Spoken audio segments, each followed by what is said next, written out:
In 1963, a Swiss-born man named Enduro Albert Meyer, who the world knew as Billy Meyer, and his Greek Orthodox priest friend Isa Rashid took an afternoon walk along a roadway south of the city of Jerusalem.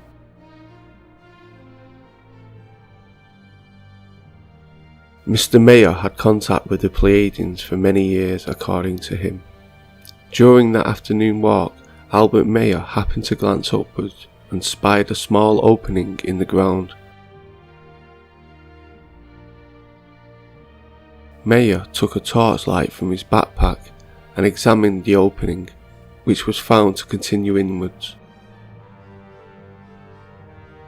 Albert and his friend dug out enough of the surrounding earth to allow them to gain entrance to some sort of chamber.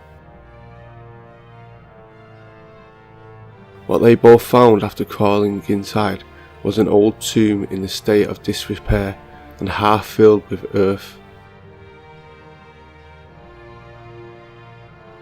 Billy Meyer and Isa Rashid discovered a package beneath a flat rock, which they took back to Isa Rashid's home to examine.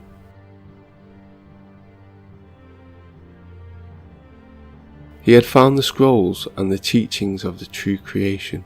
The wrapped up package was found to hold 4 separate scrolls of Aramaic writings which took the name of the Talmud of Gemanuel. If you'd like to see a copy of the Talmud of Gemanuel, just go to the website and I'll put a link below.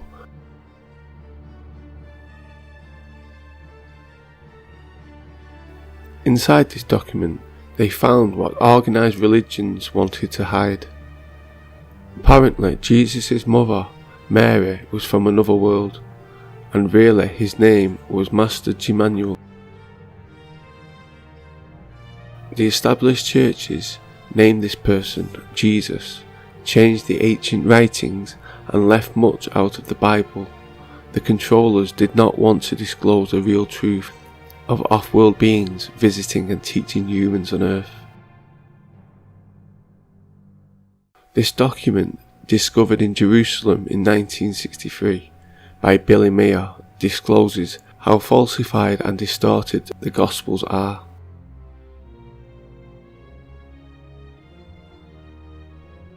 After Isa Rashid had interpreted over 36 chapters over a decade or so, was later hunted and then gunned down along with his family and killed by the Israeli Mossad in Baghdad because of the translation, as they were the keepers of the scrolls and did not want them to turn over to evildoers that cover up the truth of off-world visitors and healers.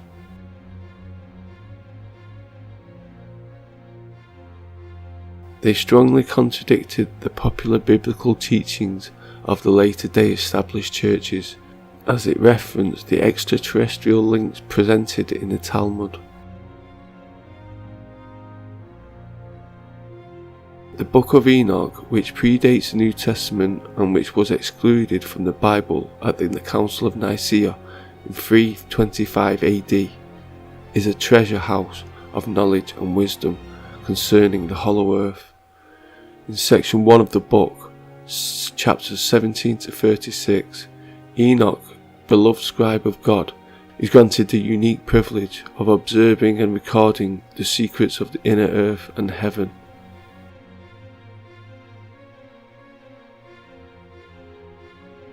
He saw that the inner earth contained both heavenly and hellish regions, and that any place can become a heaven or hell depending on the spirits who inhabit it.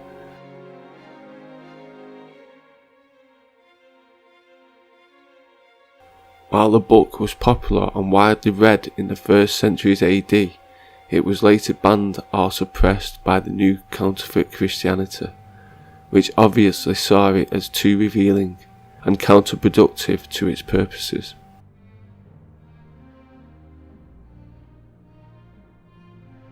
Billy Meyer's UFO photos remain unparalleled for their clarity and sheer number.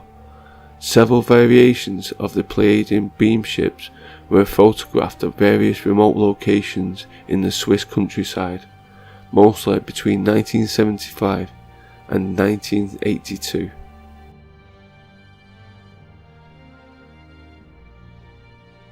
Remember, when these photos were taken, people did not have Photoshop or computers.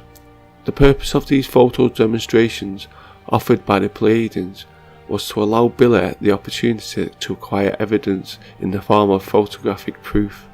This evidence is important as it can provide convincing testimony for the reality of Billy's contact experiences, if properly analysed. A 14th century fresco of the Madonna and Child depicts on the top right side of the image of a UFO hovering in the distance. A blow-up of this fresco reveals the tremendous details about this UFO, including portholes. It seems to indicate a religious involvement between UFOs and the appearance of the Christ child.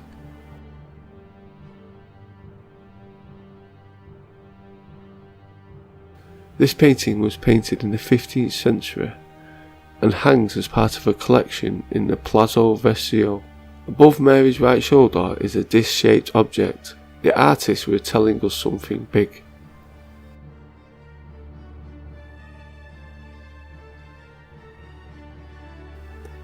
Many old masters' paintings show spaceships in the background. In this painting, found in a wooden drawer from furniture found in a Belgian earl's house, is Moses depicted receiving the tablets of 10 commandments with the flaming horns. Several equally flaming objects are in the sky before him. The date of the artist is unknown.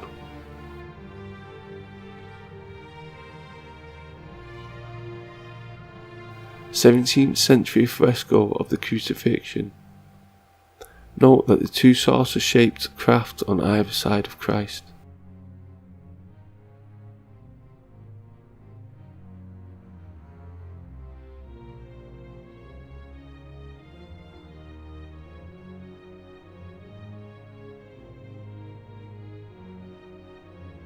This painting was called The Annunciation and hangs in the National Gallery, London.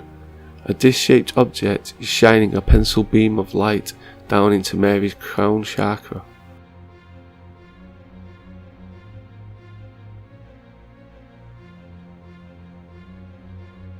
San Fresco Church, Italy.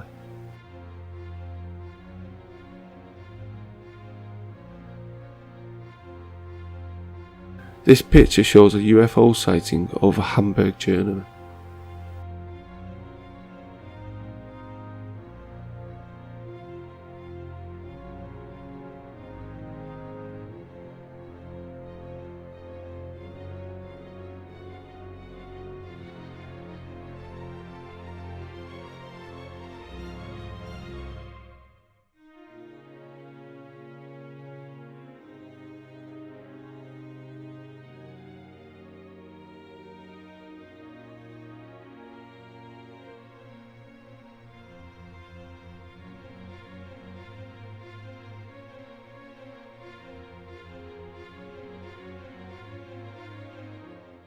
It's not a big news story somehow, but UFOs turn out to be real. We're not kidding. Recently, the New York Times profiled a secret $22 million Pentagon program that investigated unidentified flying objects. Doesn't mean they're from outer space, but they're not identified, and they're flying, and they're objects. The program wasn't bogus. Investigators found multiple aircraft encounters they could not explain, and they've even been storing metal alloy recovered from the vicinity of these encounters. Leslie Kean wrote about this in the New York Times, that piece in question, and she also wrote a book called UFO Generals, Pilots, and Government Officials Go on the Record. She spent years investigating UFOs with the support of former Bill Clinton Chief of Staff, by the way, John Podesta. Leslie Kean joins us tonight. Leslie, thanks for coming on. Thanks for having me, Tucker.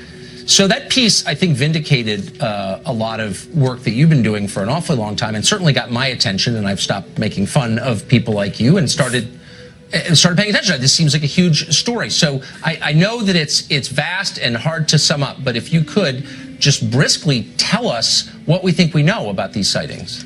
Well, we do know that there are objects in the sky and sometimes in the water that demonstrate extraordinary capabilities that experts say we don't have on this planet. We don't have the capability of creating the kind of technology or apparent technology that's been observed by high-level officials for many, many decades. The Pentagon program is the most recent discovery, but these things have been studied in other countries and by our country for many years.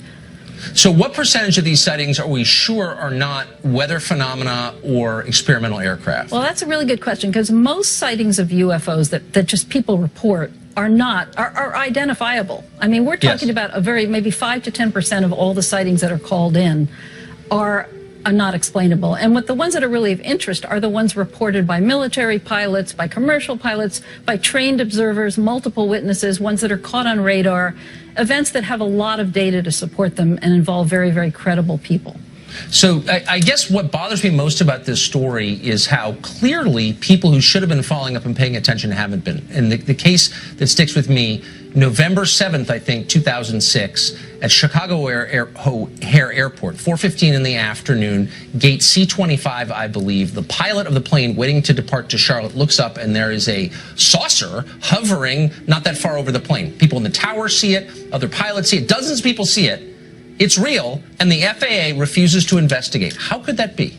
I know, it's shocking. It's absolutely shocking to me. I mean, they refuse to investigate, I think, because who knows what the bigger reason probably is that they can't explain these things, and they just they don't want to deal with them. It might frighten people. They don't have enough information. They don't like to say, well, there's something hovering above an airport, but we don't know what it was.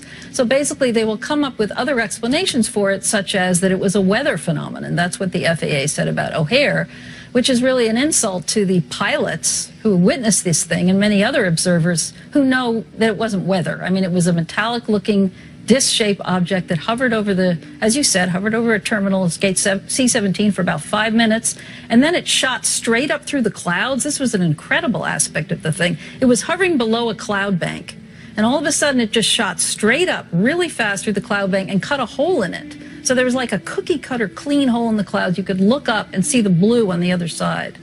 And, as far as anybody knows, as far as I know, and from what I've been told, we don't have machines in the sky that can do things like that. But I mean, this is not a potato field in Maine in the 1950s at 3 in the morning. This is Chicago O'Hare, one of the busiest airports in the world, in the middle of the day, in front of sober witnesses, including pilots and the control tower. And the FAA says we're not that interested? Like, how could that be? Yeah, I know. I mean, it's very bad. I appreciate how baffled you are, Tucker, because I'm baffled too. And you can imagine that the witnesses involved with this, it's an insult to them. I mean, there are many witnesses, and we're talking about military people, high-level people in the Air Force, the Navy, the other military commercial pilots who are just told that we're not interested in what they saw. And it's very difficult for a lot of them because they're patriotic people. Well, yeah, I mean, what if it's the Chinese military? I mean, I believe you because you are, I think, the preeminent researcher on this question, but it beggars belief that the U.S. government would just sort of let it go. Anyway, I appreciate it. Leslie, thank you for coming on. It's an honor to have you. Thanks a lot, Tucker. I appreciate your interest in this. Thank you. Thanks a million. UFOs have been the stuff of conspiracy theorists for decades, often mocked for talking about it, but maybe they shouldn't be mocked. Commander David Fravor spent 18 years as a naval aviator, a pilot. In 2004, he had an unforgettable encounter with an aircraft he said was defying the laws of physics. Former Commander Fravor joins us tonight. Thanks a lot for coming on tonight. Tell us what you saw. Well, we had launched on a routine training mission. When we joined up, we were told that the event was going to be canceled and that we had real-world tasking, and we were sent out to the west. Now, take in mind that this has taken place about 100 miles southwest of San Diego, between San Diego and Ensenada, Mexico, on a clear, perfect day, blue waters. We get out to the spot where they tell us it's at. We start looking around, and both airplanes see a disturbance in the water and a white, 40-foot long, tic-tac shaped object just hovering above the water, going forward, back, left, right. There's no rotor wash, there's no wings, nothing.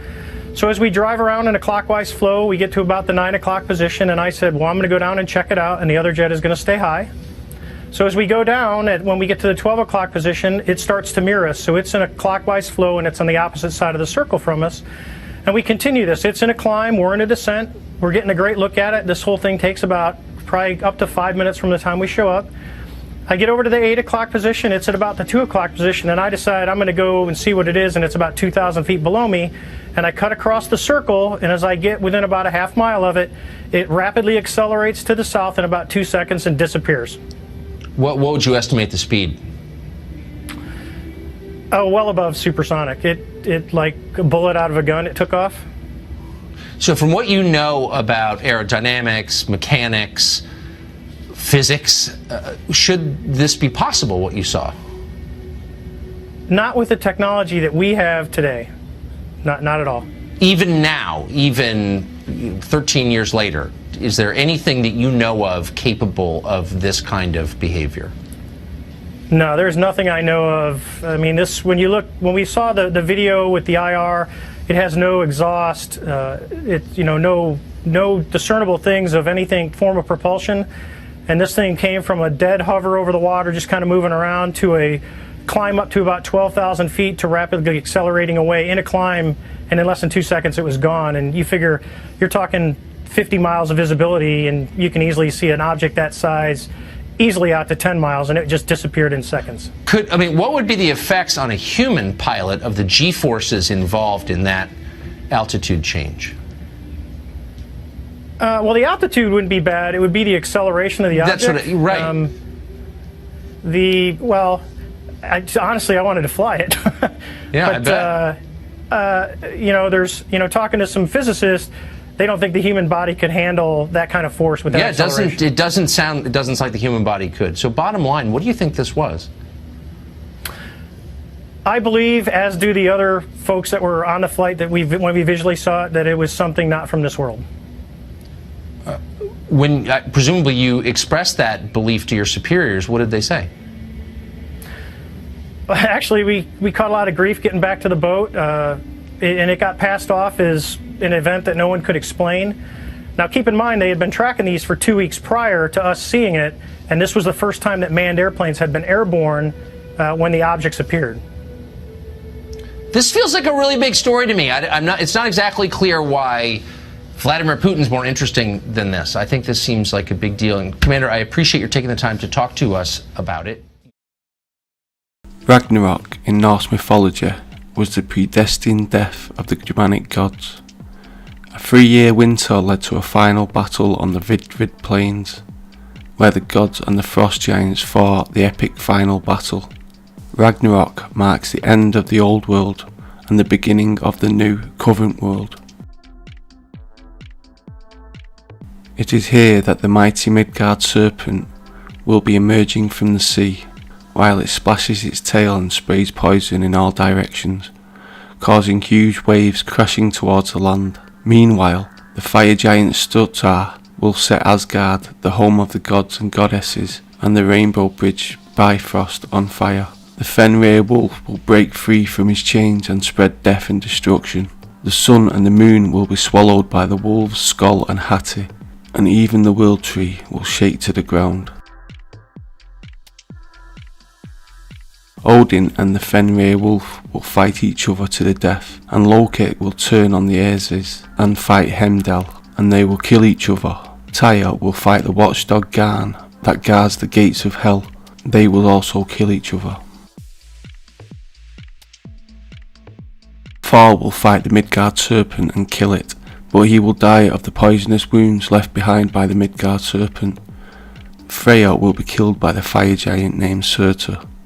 Finally, Surtur will set all the 9 worlds on fire, and everything sinks into the boiling sea. There is nothing the gods can do to prevent Ragnarok. Odin's only comfort is that he can predict that Ragnarok will not be the end of the world.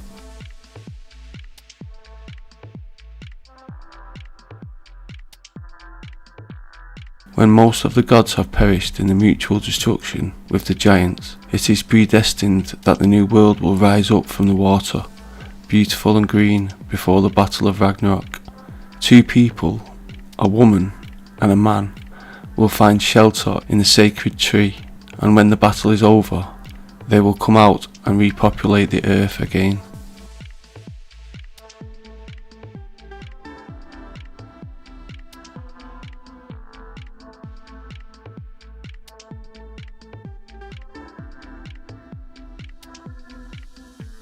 Several gods will survive, among them Odin's son Vidar and Vali, and his brother Hone. Thor's son Modi and Magni will inherit his father's hammer.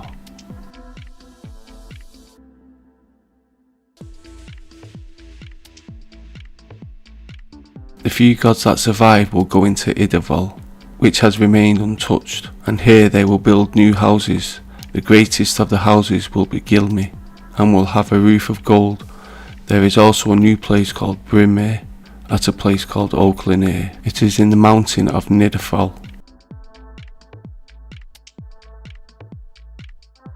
But there is also a terrible place, a great hall of Nastrond, the shore of corpses. All its doors face north to the great screaming winds. The hall will be made of withering snakes that pour their venom into the river that flows through Hart.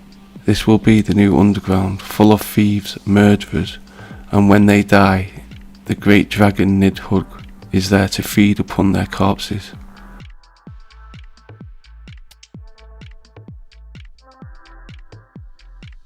Loki is referred to in the Poetic Edda, compiled in the 13th century, and the Norwegian rune poems in the Poetic of Skalds and in Scandinavian folklore. Loki may be depicted on the Stapton stone, the Kirkby Stephen stone, and the Gosforth cross. Loki's origins and the role in Norse mythology, which some scholars have described as that of a trickster god, have been much debated by scholars. Loki has been depicted in or is referred in a variety of media in modern popular culture.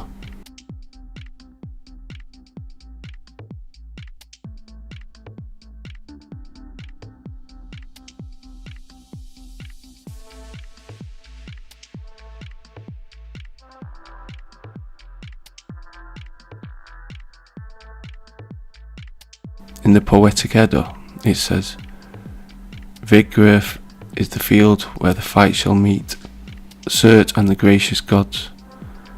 100 miles each way does it measure, and so are its boundaries set.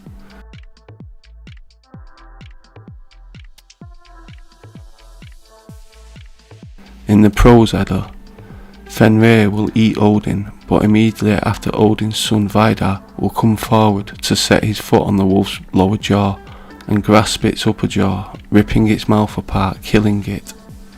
Loki and Heimdall will kill one another, and after his death, Surtur will spray fire over the earth and burn the entire world.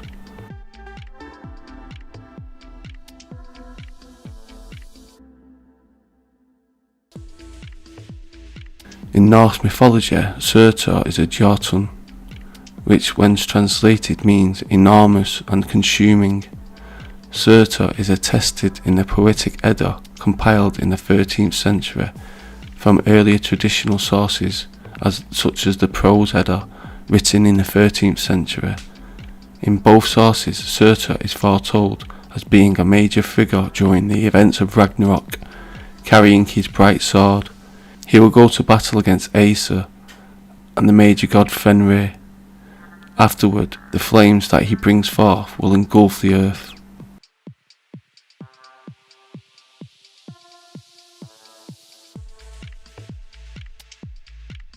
In the Poetic Edda, Surtur is mentioned twice in the poem Völuspur, where a Volva divulges information to god Odin.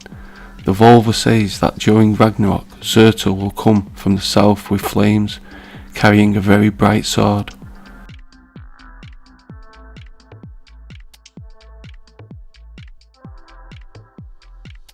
This appears to owe something to the biblical story of the angels with the flaming swords, who expelled Adam and Eve from paradise, and who stands guard over the Garden of Eden. Scholar John Lydno states that the name Surtur may simply infer Surtur's charred appearance.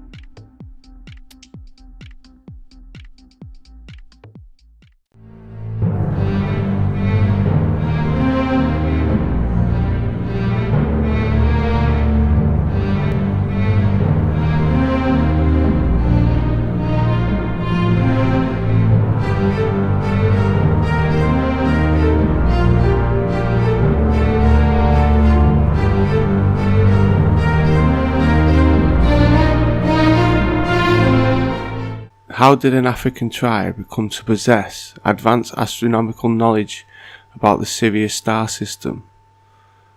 Throughout history, many civilizations were fascinated with Sirius, the dog star. You can see this in many Egyptian carvings, the dog man. I think this was to represent Sirius. This bright celestial object occupies an elevated status in various mythologies, but none paint a more intriguing picture than the Dogon tribe of West Africa. The rich culture of the Dogon people spans back more than 5,000 years, and one of their ancient legends tells the story of a race of otherworldly beings called the Nomon. According to legend, these advanced individuals visited the earth eons ago, descending from the sky in a vessel accompanied by fire and thunder. Friendly in nature, they shared some of their wisdom with the ancestors of the Dogon. At this point, we should mention that the Dogon possessed no astronomical instruments with which to study the night sky.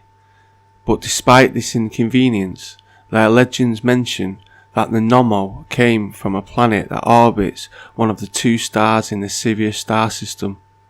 It would have been impossible for them to reach this conclusion just by studying the star with their naked eye. In fact, astronomers only discovered Sirius, smaller companion star, a good 250 years after the telescope was invented.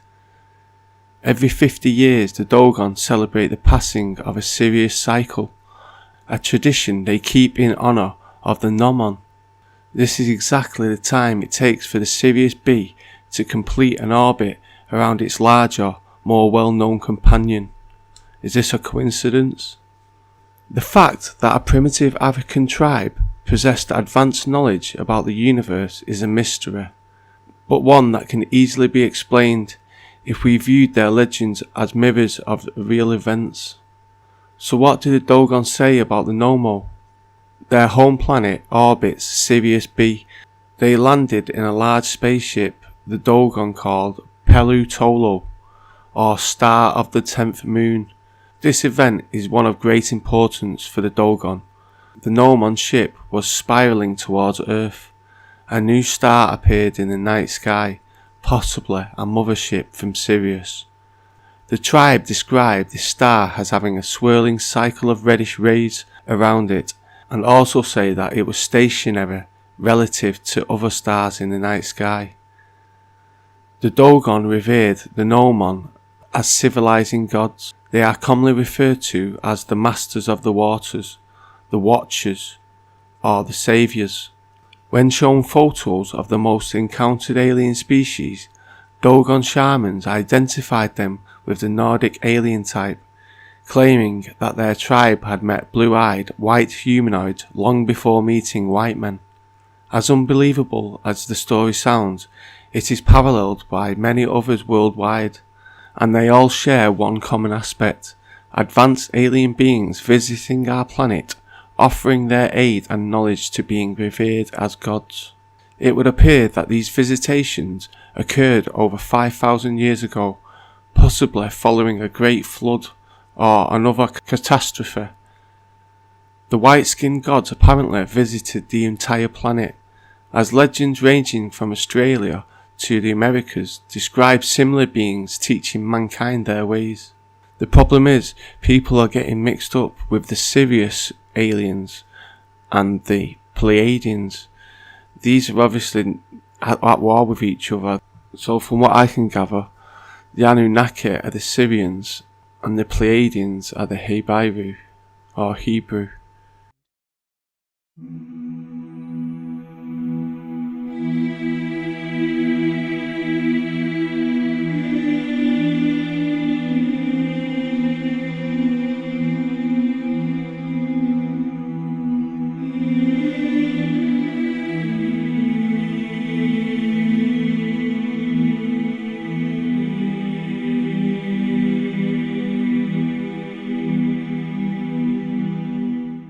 Now I know it is a bit hard to get your head round the hollow earth theory. Maybe it's not hollow, maybe it's just caverns or an ancient underground tunnel system. I mean, if you look at the ley lines, you see that they're straight, and we know nothing's straight in nature. So maybe this is an underground tunnel system from thousands of years ago, what the Anunnaki used to use. What makes me think this is like the stories of the Incas. So in the Inca origin story, the sun god Inti ordered Manco and Mama to emerge from the depths of Lake Titicaca and found the city of Cuzco. They travelled by means of underground caves until reaching Cuzco, where they established the first dynasty of the Kingdom of Cuzco. So it doesn't say where they travelled from, it just says they travelled by means of underground caves until reaching Cuzco. So this could have been from anywhere, this could have been from Egypt. If you look at the Derinkuyu underground city, it's a multi-level underground city in Turkey, extending to depths of approximately 60 metres. It is large enough to have sheltered as many as 20,000 people, together with livestock and food stores. It is the largest excavated underground city in Turkey and is one of several underground complexes found across Cappadocia. So why did they have these underground cities? You know, it doesn't make sense. It's like these underground bases today that they have, the deep underground bases. I mean, is this where the cloning technology goes on, or is this where the elite live, if you get me meaning? And I'm sorry if my voice sounds bad today. I've woke up feeling like I've swallowed razor blades, so please bear with me. I'm a bit croaky. And this leads me on to the legend of Gartha, the hidden sacred centre of the earth, which was developed by the French occultist writings from the late 19th century onward. The Indian Brahman's story of Asgartha, a prehistoric solar capital which was the seat of the chief priests of all Brahmins, and the manifestation of God on earth, later taken by the invading Aryans. The city was finally destroyed by the Norsemen around 5000 BC. This mythology was greatly elaborated by the French occultists, who described the secret city of Agartha as an underground theocracy in the Himalayas that guided the course of world history. Originally on the surface of Earth, Agartha was transferred underground and concealed from the rest of humanity at the beginning of the Kali Yuga, dated around 3200 BC. Here is a technologically and spiritually superior society of millions is ruled by a supreme ruler. Once the surface world has reached a significantly advanced level of enlightenment, Agartha will reveal itself in all its glory and complete mankind in a global transformation. After the First World War, a Polish adventurer, traveller and writer represented a further version of the myth of Agartha in an account of his journey through Siberia and Mongolia after the Russian Revolution. Local Buddhist beliefs, which referred to the subterranean kingdom of Agati, where the king of the world resided. This utopian realm was created with supernatural powers that could be unleashed to destroy an evil mankind and transform the surface of the entire planet. Apocalyptic prophecies suggested that the king of the world would manifest when the time has come for him to lead all the good people of the world against the bad. In the year 2029, the people of Agati would swarm from their subterranean caverns onto the surface of the earth.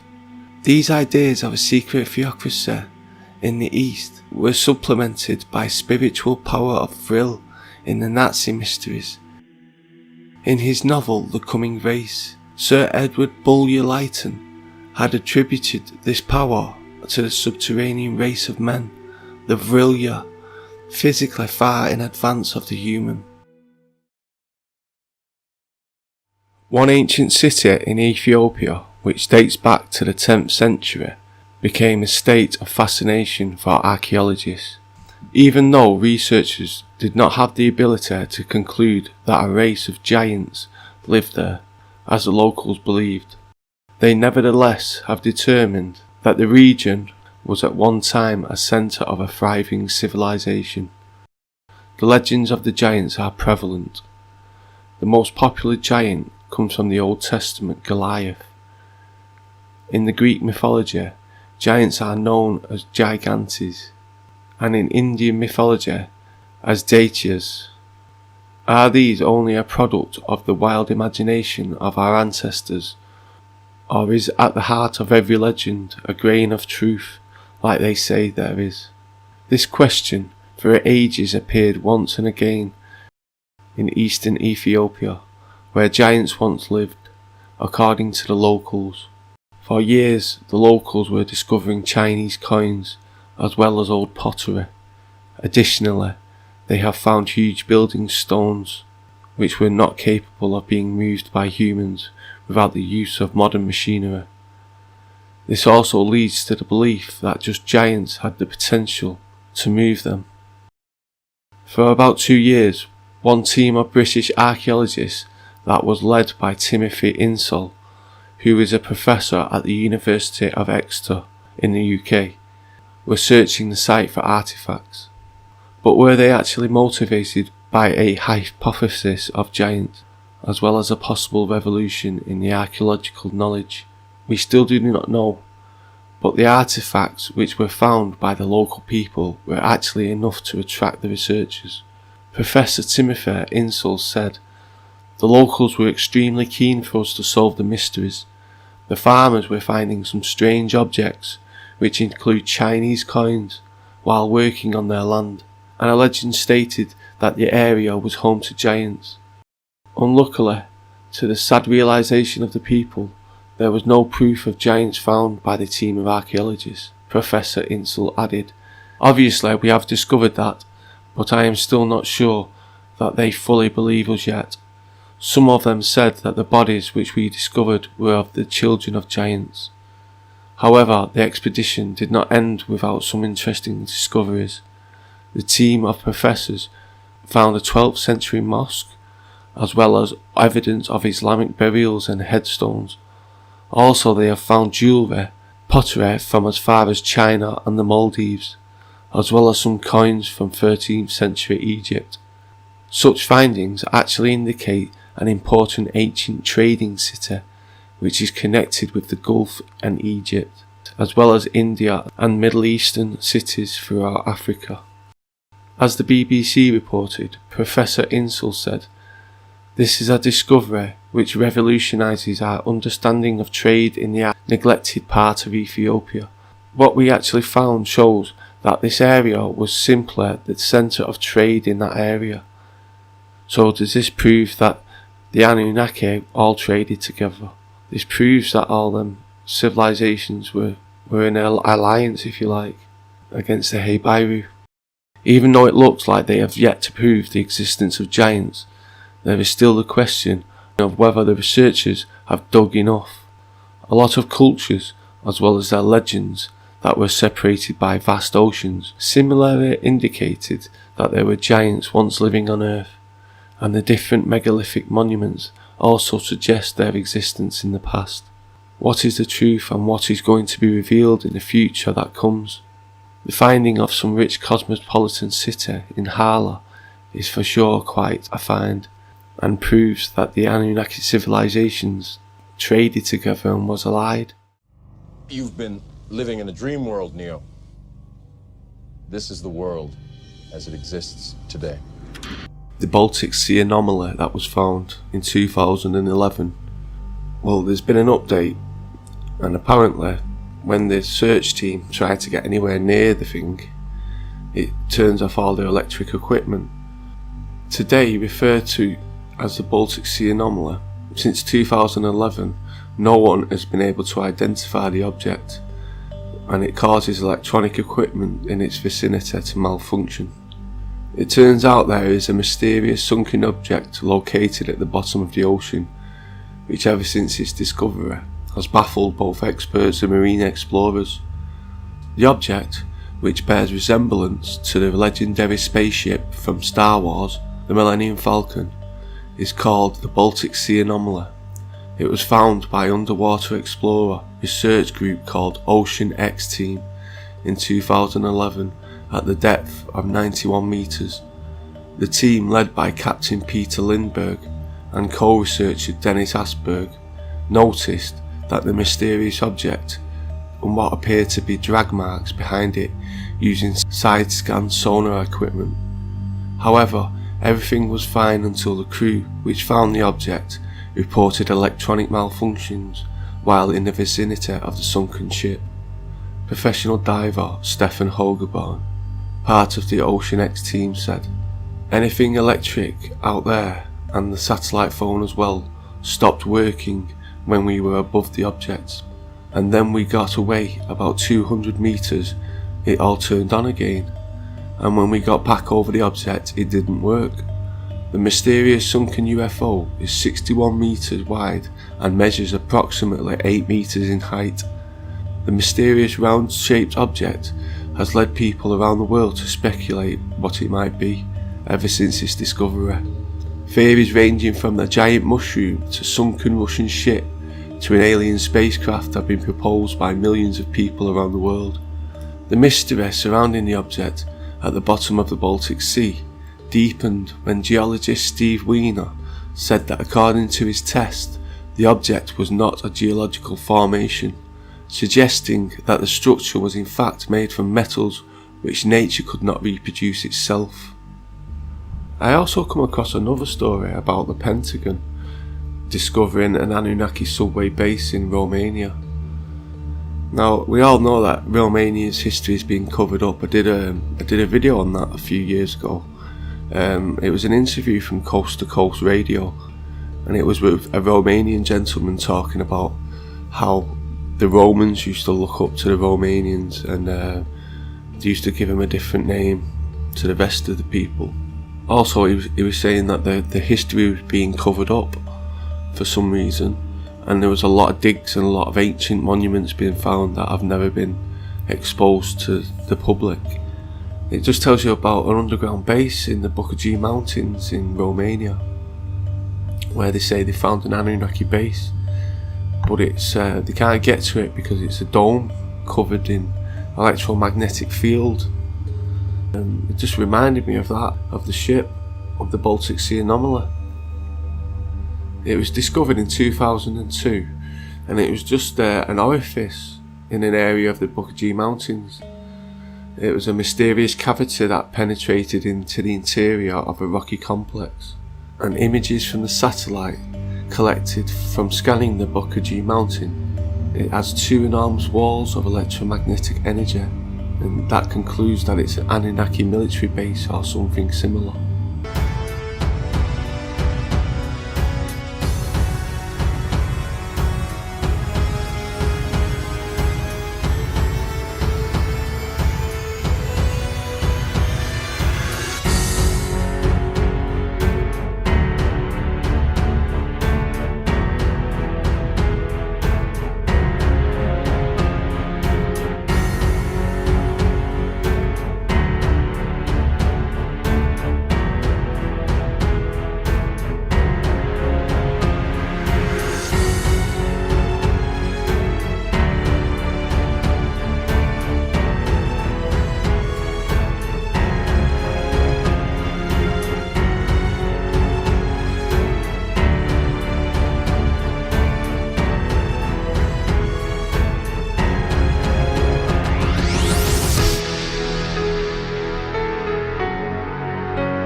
company is essentially a cybernetic collective of people and machines. That's what a company is. And then there's different levels of complexity in the way these companies are formed. And then there's this sort of like a collective AI in the Google search, where we're all sort of plugged in as like nodes on the network, like leaves on a big tree. And we're all feeding this network without questions and answers. We're all collectively programming the AI, and Google plus all the humans that connect to it are one giant cybernetic collective. This is also true of Facebook and Twitter and Instagram and all these social networks. They're giant cybernetic collectives. Humans and electronics all interfacing, and constantly connected. Yes. Constantly.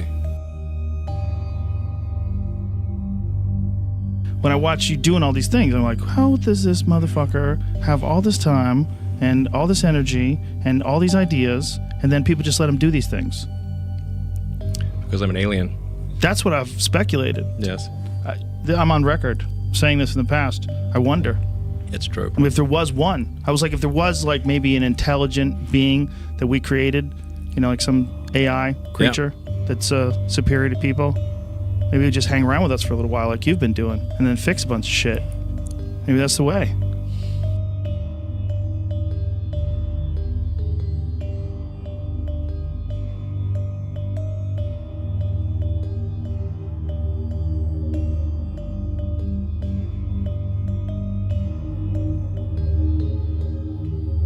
Boreas is the name of the Greek god of the north wind in Greek mythology, so the term Hyperborea is the land located far beyond in north.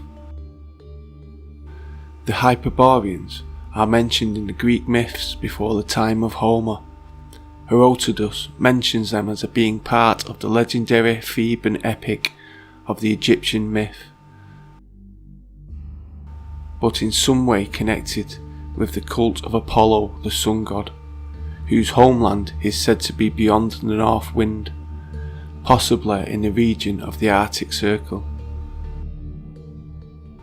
The Hyperboreans, according to the same source, were alleged to live for 1,000 years, but they had a tradition that any who tired of such a long life could end it in a ritual suicide ceremony, whereby the person involved was decked with floral garlands and allowed to jump off a high pinnacle into the sea.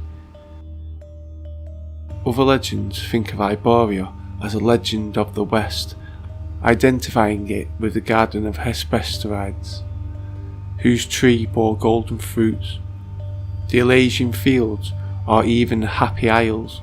The general idea was that this was an island of paradise lying somewhere between the Azores and Iceland, which, like Atlantis, sank beneath the waves after some great catastrophe. Some scholars directly connect the two and claim that Hyperborea was in fact the last continent of Atlantis.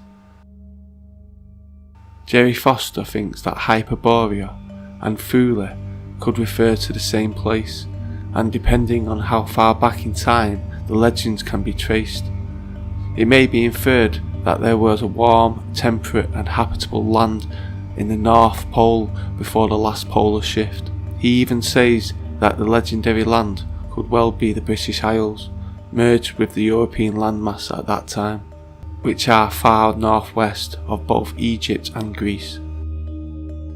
Alternatively, Foster suggests that the Thule could be Iceland and Ultima Thule could be Greenland, because according to Pytheas, a famous Greek navigator of the 4th century BCE, Thule was a 6-day voyage north of Britain, though whether by sail or oar power isn't stated. There is also a possibility that both were united into the Hyperborean continent. There are many reports of underground bases reported all over the world. This is an alleged KGB map of alien bases on Earth. There is an entrance to the tunnels in New York City, in the vicinity of Midtown Manhattan, that can be reached through an abandoned elevator shaft that only very few know about.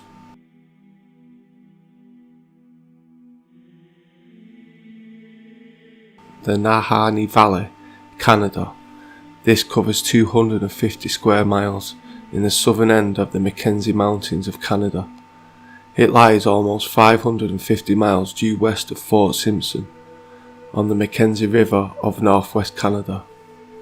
This valley is inhabited only by animals, as people entering the valley are usually found headless. The Indian tribes of the area avoid this valley, often referred to as the Valley of Headless Men. The Leobai cave entrance. This was sealed off by Catholic priests who believed that it to be the entrance to hell. The village of Leoba, or to translate, the Cavern of Death, was located in the province of Zapteke, somewhere near the ancient village of Mictlan, or the village of the underworld. The Arizona tunnels and caves. Hopi legends say that their ancestors once lived underground with a friendly race of ant people, but some of their kind turned to sorcery and made an alliance with lizard or serpent men, known as Two Hearts, which dwell in still deeper caverns below. The flood of evil and violence forced the peaceful Hopi to the surface. An explorer named G.E. Kincaid claimed to have found one of the ancient caves, in which were reportedly discovered Oriental Egyptian and Central American type artifacts. Smithsonian archaeologist S. A. Jordan and associates also explored the man-made cavern with hundreds of rooms, enough to hold 50,000 people.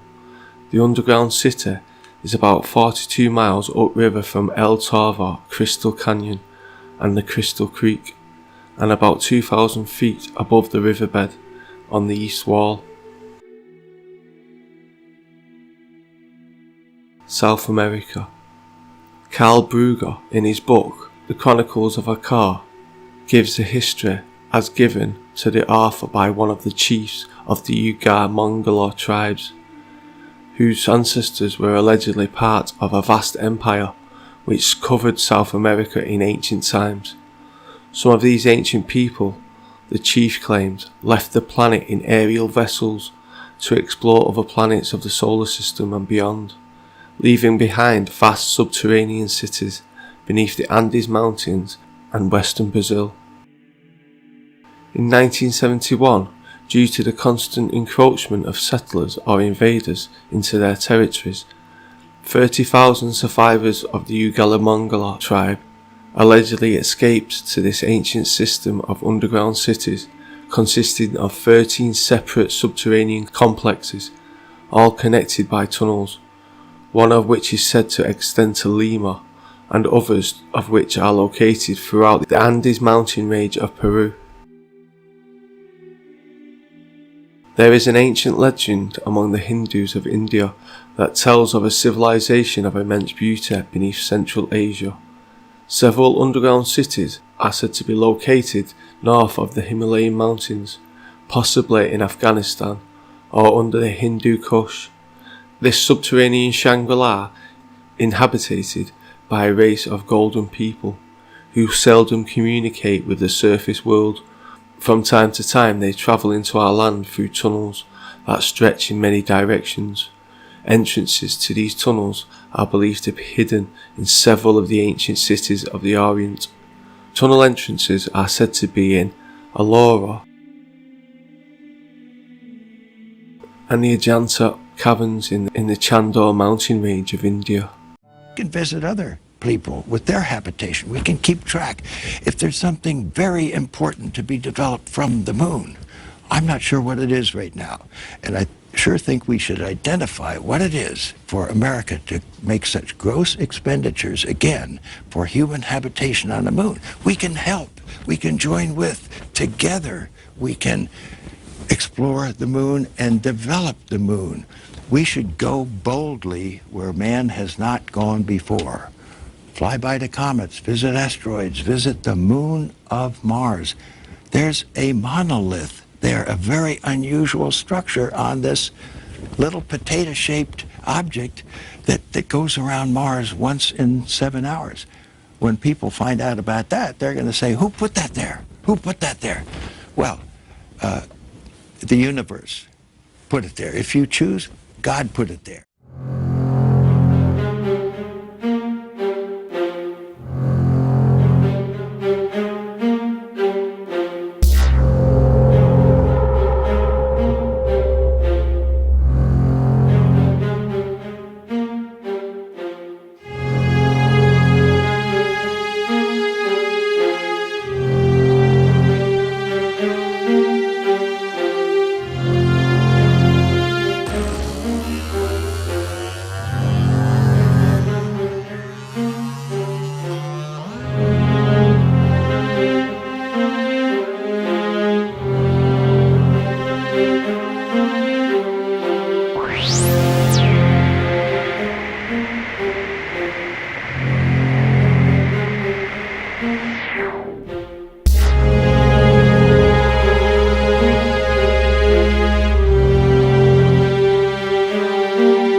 St. Patrick's Day is celebrated by millions of people all across the globe. The absence of snakes on Ireland gave rise to the stories of St. Patrick driving them into the sea. However, all evidence suggests that post-glacial Ireland never had snakes. At no time has there ever been any suggestion of snakes in Ireland. So there was nothing for Patrick to banish. People think the snakes were rather a metaphor for the Druids, who Patrick is said to have driven out of Ireland when he established Christianity there. But in my view, not only was the Emerald Island of Ireland overtaken by Nagas or semi-human reptilians in Buddhist mythology. This is where the myths of the dragon come from. The draconian creatures, as well as shape-shifting individuals, have been around for a long time. They live among us as royals and underneath us in domes, located not only in California, Nevada, and particular out near Dulce, New Mexico. The networks that extend throughout this world, as it did in ancient times. Of course, it's all hard to believe. Legend has it that these mythical beings overran Ireland, just as they had ancient India, Sri Lanka, and much of the ancient world. One part of this druid class were the bards, whose job it was to remember all of the history of the people, as well as record current events. Because the Irish Celts did not rely on written language, everything had to be memorised. Bards were poets and musicians, and used music and poetry to help them remember their history exactly. Because of this, bards were highly respected members of the Irish society. The Irish believed that history was very important, for if you didn't remember what happened in the past, you couldn't safely plan for the future. Bards, therefore, held the future of the people in safekeeping. Beowulf is the longest epic poem in Old English, the language spoken in Anglo-Saxon England before the Norman conquest. More than 3,000 lines long, Beowulf relates to the exploits of a hero and his successive battles with a monster named Grendel, with Grendel's revengeful mother, and with a dragon which was guarding a hoard of treasure. Any of you that's seen the film Beowulf, where Angelina Jolie is portrayed as a half snake, half woman, he makes love to her and gives birth to a child. But this is so similar to the story of the Scythian people. Is this also telling the story of St. Patrick? So if my account of history is correct, and we didn't come here till 6,000 years ago, Europeans, then that means then that the Nagas would have been here before us, and they would have been living in caves, and these would have been the leftover Anunnaki. Also the stories of giants in Ireland, doesn't it all add up? We know the Anunnaki were giants, and the story of the Scythian people, yet their origin story talked of Hercules making love to a half snake, half reptilian woman. And then you have these stories of the snake-headed woman in Greek mythology, half snake, half woman. So it's not just the Nagas in India, they're all throughout European culture. Medieval people imagined that somewhere far away there really was mystical monsters. For example, geographers of Western Europe believed that in the east is a huge territory called the Great Tartar. It is probably there that the River of the Dead originates, and the inhabitants of this country once announced to the whole world about the coming of the end of the world. Where was this mystical land? The Great Tartary is a geographical term used mainly by Western European scholars. From the 12th to 19th century, they placed this state in various parts of Asia, from the Urals and Siberia to Mongolia and China. The borders of Tartary were moving from the Caspian Sea to the Pacific Ocean. Other scientists, on the contrary, associate this mysterious country with Turkestan or Mongolia. The origin of Tartary scientists connect with the contamination of two terms at once, ancient Greek Tartarus and the name of the people Tartars. It is believed that the words united in the minds of the inhabitants of Western Europe because of the similarity in sound. The fact is that from the caravans who transported goods from China along the Great Silk Road, the Europeans heard about this mysterious Tartars inhabiting the eastern lands. Since the Chinese, almost all people living in north of the Celestial Empire, including Mongols and Yakuts, that were called Tartars. In the west, a notion was formed that Tartary is a huge power that occupies almost all of Asia. In the 13th century, after the raids of the Mongolians, the attitudes towards the Tartars became negative. They began to be perceived as horrific warriors from the east, the hordes of which want to put an end to the existence of Christian civilization. In the religious texts, it was said that the Tartars are savages, ferocious like demons, sent by Satan himself. In addition, according to the ancient Greek mythology, Tartarus is in an abyss that is under the kingdom of Hades, the world of the dead.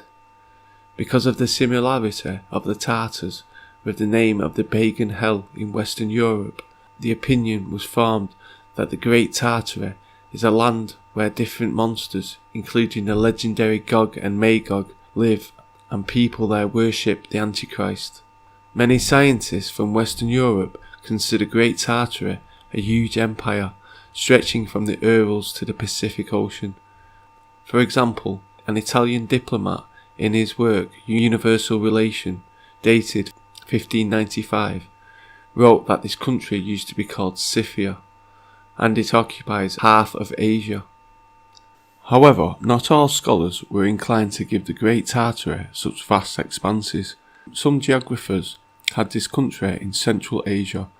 Thus, the Encyclopaedia Britannica, Volume 3, 1773, indicates that the state of Tartar is south of Siberia, north of India and Persia, and west of China. This view was also shared by a Swedish researcher.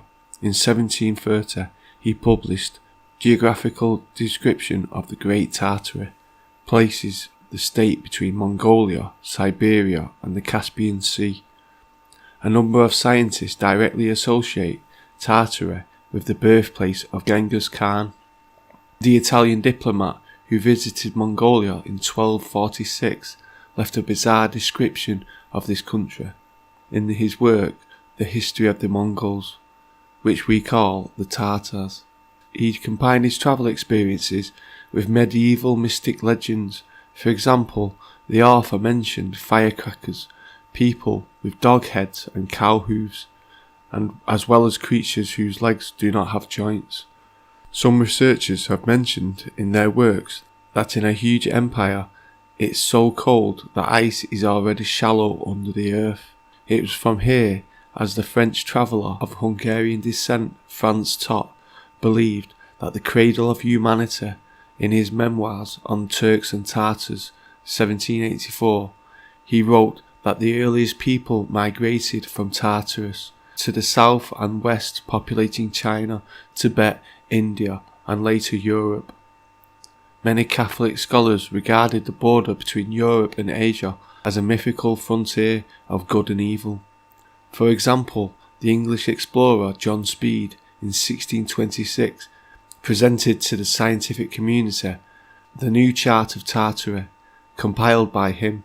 In the publication there was an image of the typical resident of this country.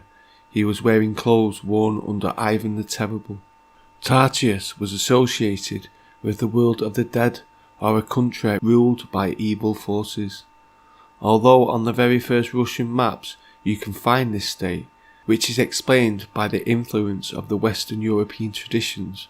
Thus Tartary got on the draft of Siberia, which was compiled in 1667. I have read a lot about this state, land, Grand Tartary, that existed for a very long period, and the final civil war between the Moscovian Tartary and Western European parts of it. Parts of it happened in 1775 and is known as Pugachevs. So we have a great amount of talk about Great Tartary. It is said it existed for thousands of years until it was destroyed and wiped out from the histories. Remember what Napoleon said, history is a lie, everybody agreed upon. Why would he say such a thing if he did not know it was a simple, nasty fact? So have Russians shared the same territory with Mongols? Yes, and the Mongols also were absorbed into the Russian culture, hence why today many people in Russia look Mongol, because that's part of their ancestry. So Tartary existed, but it was at the same time shared by the Russian Empire. More precisely, this empire just conquered over the lands of the Tartars. So was Tartary, was it under Russia? Like the hollow earth theory, was this mirrored on this other side of the earth? Or was this just underneath, like a cavern system? Or was it on the surface and just wiped from history?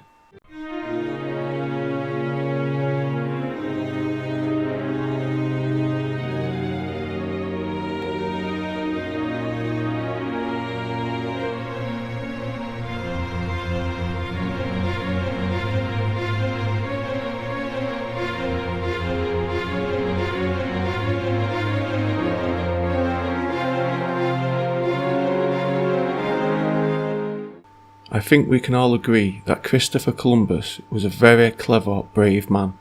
In 1492, he was entrusted with the lives of 87 men and 3 boats when he set off across the Atlantic Ocean in search of a fast route to East Asia and the South Pacific. He landed in a place that was unknown to him. There he found treasures, extraordinary trees, birds and gold. He was then entrusted to go back a second time, and this time he took 15,000 colonists on 17 ships. So this was a man of sane mind and someone very trusting and clever. But there was one thing Christopher Columbus was expecting to find, but didn't. Upon his return, in his official report, Christopher Columbus noted that he had discovered a great many islands inhabited by people without number. He praised the natural wonders of the islands. But he added, "I have not found any monstrous men in these lands, as many had thought." Why, one might ask, had he expected to find monsters? In my research, and that of other historians, revealed that Christopher Columbus' views were far from abnormal. For centuries, European intellectuals had imagined a world beyond their borders populated by monstrous races. One of the earliest accounts of these non-human beings was written by the Roman natural historian Pliny the Elder in 77 AD. He told his readers about dog-headed people and creatures with no mouth and no need to eat. Across medieval Europe, tales of marvellous inhuman creatures circulated in manuscripts. Though there were many skeptics, most Europeans believed that the distant lands would be populated by these monsters, and stories of monsters travelled far beyond the libraries of elite readers. Perhaps no one did more to spread the news of monsters than a 14th century English knight named John Mandeville, who, in his account of his travels to faraway islands, claims to have seen people with ears of an elephant. One group of creatures had flat faces with 2 holes, and another that had the head of a man and the body of a goat. Scholars debate whether Mandeville could have ventured far enough to see the places that he described, and whether he was a real person, but his book was copied time and time again, and likely translated into every known European language. Leonardo da Vinci had a copy, and so did Columbus. The old beliefs die hard. Even though Columbus didn't see any monsters, his report wasn't enough to dislodge the ideas of the creatures Europeans expected to find in parts of unknown places. In 1493, around the time Columbus' first report began to circulate, printers of the Nuremberg Chronicle, a massive volume of history, included images and descriptions of monsters, and soon after the explorer's return, an Italian poet offered a verse translation describing Columbus's journey, which its printer illustrated with monsters. Indeed, the belief that monsters had lived on Earth's edge remained for generations. In the 1590s, the English explorer Sir Walter Raleigh told readers about the American monsters he heard about in his travels to Guinea, some of which had their eyes in their shoulders. Even though Christopher Columbus didn't see any monsters on his journey, it was only a matter of a couple of years later, in 1521, during the Spanish and Aztec War. Cuauhtémoc's last-ditch effort to push back the Spaniards was to elect a sacred Quetzal warrior. Placed in a ceremonial costume covered with resplendent feathers and made to look massive by way of wooden frames, this warrior scared the Spaniards. The Spanish campaign declared victorious on August 13, 1521, when a coalition army of Spanish forces and natives, led by Herman Cortés, captured the capital of the Aztec Empire. Pushing through, this warrior is said to have captured 3 men at once and dragged them to Cuauhtémoc for immediate sacrifice. The Spaniards began to withdraw, and Mexica morale increased as the Quetzal pushed further. Do you really think this was a man? The description matches what we know the Anunnaki look like. So was they trying to recreate the Anunnaki warriors, or was this a real Anunnaki warrior? And where did he disappear to? Why couldn't they find the body? But this final act of valor could not turn the tide of the siege. As reported by native sources, the warrior dropped from a terrace, never to be seen again.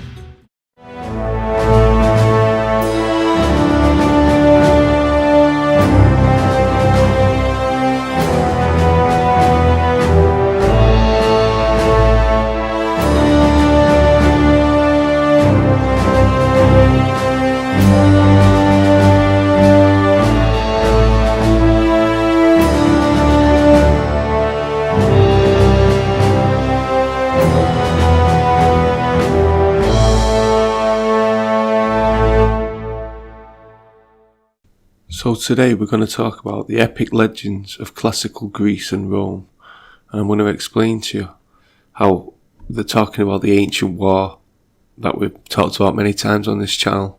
So they're just describing the same battle as Ragnarok, the Amarna tablets.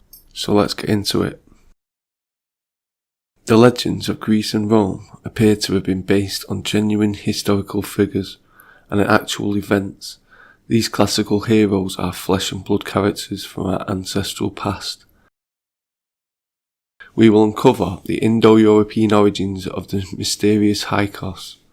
A Pleiadian princess from mainland Greece is identified with one of Egypt's greatest queens. Agamemnon's Trojan War is set in its proper archaeological context. Homer's Iliad is finally given an epic historical setting. The Pleiadians were the ancestral people of all European peoples. They lived mostly in the North Aegean, and they preserved a common non-Greek language. The Greeks used the name to describe the original pre-Greek inhabitants of Greece and the Aegean area, with whom they sometimes included the Etruscans. See, the ancient Greeks were called Pleiadians, and I connect this with the Pleiadians of the star cluster, the Seven Sisters. So, in my eyes, that these were the ancient gods, these were the ancient astronauts, if you like, that was battling the Anunnaki, which were the Egyptians. In the Pleiadian creation myth, it talks about the goddess of all things. She spontaneously generates the serpent who mates with her. She lays the cosmic egg and bids the serpent to incubate it by coiling 7 times around it until it splits in two and hatches all things that exist. In the soil of Arcadia, the Pleiadians would spring up from the serpent's teeth, scattered under the heel of the goddess of all things, who kicked the serpent from their home on Mount Olympus. So is Mount Olympus somewhere that's not on this earth? Both being ancient civilizations, the Armenians and Greeks have coexisted for centuries. There are ancient notes by Greek historians suggesting of the roots of Armenians. The earliest reference to Armenia was made by a Greek historian in 525 BC. According to a hypothesis proposed by linguists during the 20th century, the Armenian and Greek languages share a common ancestor. This has led to the proposal of the Greco-Armenian language, postdating the Proto-Indo-European language. Herodotus suggests that the Armenians are descendants of the Pleiadians. Plato had earlier noticed the similarities between the Greek and Pleiadian languages. Pleiadian, it just sounds like Pleiadians again. The Armenians' homeland, before their migration, was a valley in Thessaly, after which they are named. A chain of ancient references show a close relation between the two peoples. A team from the Institute of Science of Human History in Germany analysed the DNA of 93 Egyptian mummies dating from approximately 1400 BCE to 400 CE. The evidence for their study reveals a surprisingly close relation to ancient people of the Near East, such as Armenians.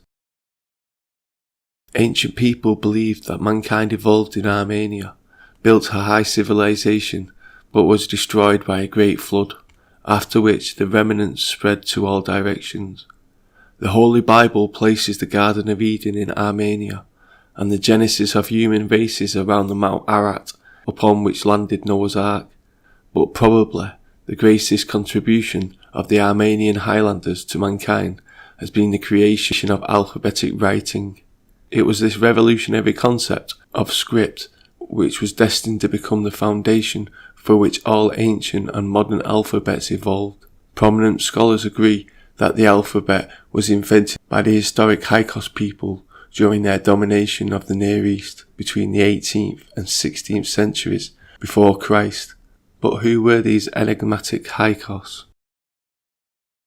Around 1900 BC, a group of these Armenian tribesmen burst out of their homeland and carved out a powerful empire encompassing Syria, Palestine and Egypt. Known to the classical Greeks as Hyksos, They ruled over Egypt for 150 years, from 1730 BC until their expulsion by a resurgent Egypt in 1580 BC. The Hyksos introduced the horse and the spoked-wheeled chariot, bronze and Iron Age weapons and hardware, scale armour and war helmet, the composite bow, a complete calendar, and the building of walled cities fortified by moats. They brought to Egypt improved methods of spinning and weaving, new musical instruments, the humpback bull, the olive and the pomegranate trees. As a ruling aristocracy, they supplanted feudalism over the democratic patriarchal system of the Semitic tribes and introduced the one universal sun god. The Hyksos founded Jerusalem, the holy city. The sub-Saharan African genetic influx seems to have only started after the Roman period, which coincides with the advent of monotheism, in particular Islam. Hence why modern Egyptians are more genetically shifted towards African people than the ancient Egyptians. The most typical skeletons of the white race have been found in the Caucasus, after which this race is called Caucasian. This indicates that the Armenian and Georgian mountains of the Caucasus were the birthland of the white race. The first group of Indo-European migrants arrived in the Levant at the beginning of the Middle Bronze Age. Their distinctive houses, graves and personal ornaments indicating an origin in Anatolia. These elite settlers, although a minority, took over the rule of the early Bronze Age cities, especially the coastal ports, and grew welfare through maritime trade. Eventually their descendants occupied Egypt as the Hyksos, ruling over the local Canaanite population, which arrived at the Avaris in the century following the departure of the Proto-Israelites from that city towards the end of the 13th dynasty. According to Josephus, the Bible Hebrews were in reality the Hyksos, which, as translated by modern Egyptologists, mean foreign kings. Something to note here is the English alphabet is the most similar graphically to the ancient Hebrew alphabet out of all alphabets today, including Jewish square script Hebrew, mainly because the 10 lost tribes of Israel settled in Western nations via Europe after their exile in Assyria.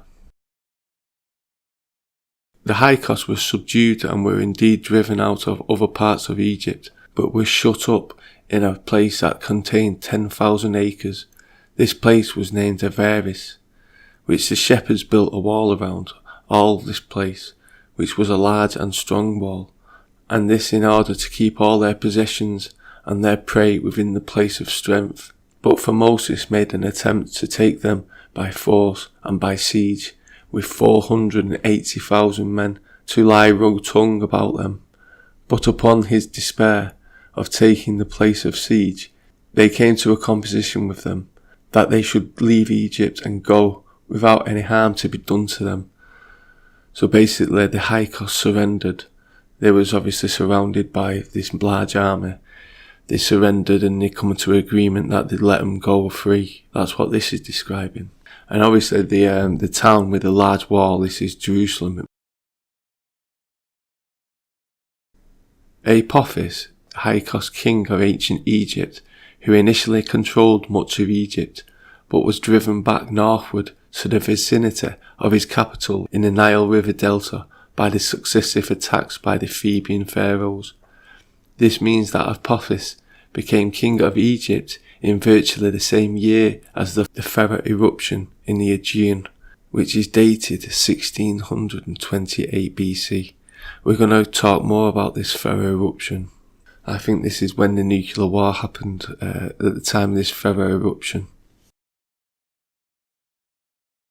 From this dating, the Hyksos were far from being the ancestors of the biblical Jews.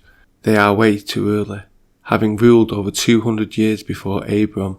Archaeology has revealed that the Hyksos invaded Egypt from Palestine and were composed of various foreign peoples who were not related to the Egyptians, Babylonians or Assyrians. Greek mythology offers the best explanation for the identity of the Hyksos in that they were Greeks and people who dwelled on the Black Sea coast who migrated to Egypt at the time of the abduction of Lau by Zeus, which occurred in about 1675 BC. The Epirus, who are mentioned in Egyptian inscriptions, were characterized as bandits who rode on horses and drove chariots. The historical evidence for a Greek empire, which covered the Mediterranean, lies in the account of the Empire of Atlantis that was given to Solon by the Egyptian priest of Neith shortly before his death in 559 BC, and the account of the abduction of Lau and her marriage to the king of Egypt. This story of Atlantis, later referred to by Plato, quoting Socrates, is as follows. 9,000 years before Solon, the Atlanteans, so called after their first king Atlas, ruled over all of Europe as far as the Pillars of Hercules, including all of Asia Minor, Palestine and Africa, except for Egypt, from their island in the Aegean Sea, known to them as Atlantic. So this describes the Anunnaki, that they controlled the whole of Europe and all of the world really. The Atlanteans were expelled from all of Europe by the Athenians and forced to flee to Egypt. The Athenians' victory did not last long, since shortly afterwards the greatest volcanic eruption in the last 15,000 years destroyed their home, the island of Thera in the Pleiades, and almost wiped out the Proto-Greek civilization in 1628 BC. Egypt then recovered its kingdom. The eruption, I think, was the nuclear war that happened. Putting the dates together, we have a date of between 1695 to 1675 BC for the expulsion of the Atlanteans from Europe, which corresponds to the start of the reign of the Hyksos. The term Atlanteans come from Atlas, their first king. When Solon wrote the account down, he re-Hellenized the name Hyksos to Atlas, as Plato explains in his text. The Atlantean rule over Egypt came to an end in about 1550 BC, give or take 60 years, which corresponds to the reign over Amos, who ruled jointly over Egypt from 1551 BC. This account is also backed up by the Greek king list, which placed the first man at this time Amadin, the father of Car and Lydus, during whose time there was an 18-year-long famine referred to by Herodotus in the first book of his histories. This famine would have been caused by the so-called nuclear winter resulting from the Thera eruption. Prior to this event, all Greek records were assumed to be destroyed. The Hyksos invasion indicates that the inhabitants of Palestine during this period were Europeans, as does the story of Noah, whose flood occurred at the same time as the Thera eruption. According to the biblical account, the son of Noah was an ancestor of all the Greeks and the Thracians. Noah's son Ham was the ancestors of all the Hittites, and Noah's son Shem was the ancestors of all the Lydians, all of whom are European peoples. This European origin has been demonstrated by modern analysts of Y chromosome DNA, which shows that the M172 DNA lineage, which originated in Anatolia, was also the dominant lineage of Minoan Greece, Phoenicia, and after that, the M35 lineage, which originated in Egypt. The DNA lineage of the modern Jew is predominantly M89, the same as that of the Arabs.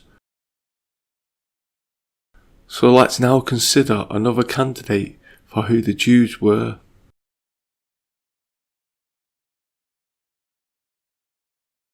The goddess Isis appeared in his sleep and blamed him that her temple had been demolished in the war. But the sacred scribe said to him that if he would purge Egypt of the men who had pollutions upon them, he should be no longer troubled with such frightful apparitions. He accordingly chose out 250,000 that were thus diseased and cast them out. Moses, wishing to secure the future of his authority over the nation, gave them a noble form of worship, opposed to all that is practised by other men. In their holy place they have consecrated an image of the animal by whose guidance they found deliverance from their long and thirsty wanderings. But this text by Tacitus, if you read it halfway through, it describes they abstained from swine's flesh in consideration of what they suffered when they were infected by leprosy, to which this animal is liable. So this is why they still don't eat pork, because it reminds them of when they was cast out of Egypt. According to the Bible, when David captured the city of Jerusalem, he expelled all the lepers from it, and all the people who were deformed or diseased. This tallies with the account of Manetho, who says that Avaris was set up by the Egyptians as a leper colony, just prior to the Exodus. Even at the time of Christ, the Bible says Jerusalem was full of lepers and the sick. The whole story about the people being sick and leprous most probably originated as an allegory for the destruction of the people of Avaris, being unclean and unlawful, meaning that they were criminals.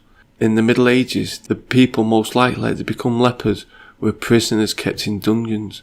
Since the Apiru are described as bandits in Egyptian records, this explains the origin of the Bible story about the Egyptians giving their gold to the so-called Hebrews on the day of the Exodus. In reality, the Apiru stole it. Manetho's account clearly distinguishes the current occupants of Avaris, i.e. the lepers, from the previous occupants, the Hyksos, as separate peoples. The Manetho stele also distinguishes the people of Israel as the Apiru, as different peoples, whereas the Bible says that the Hebrews and Israelites were the same people. So was that changed to encompass all these people? Why did they change the story?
The Sumerian civilization is the oldest known human civilization on Earth.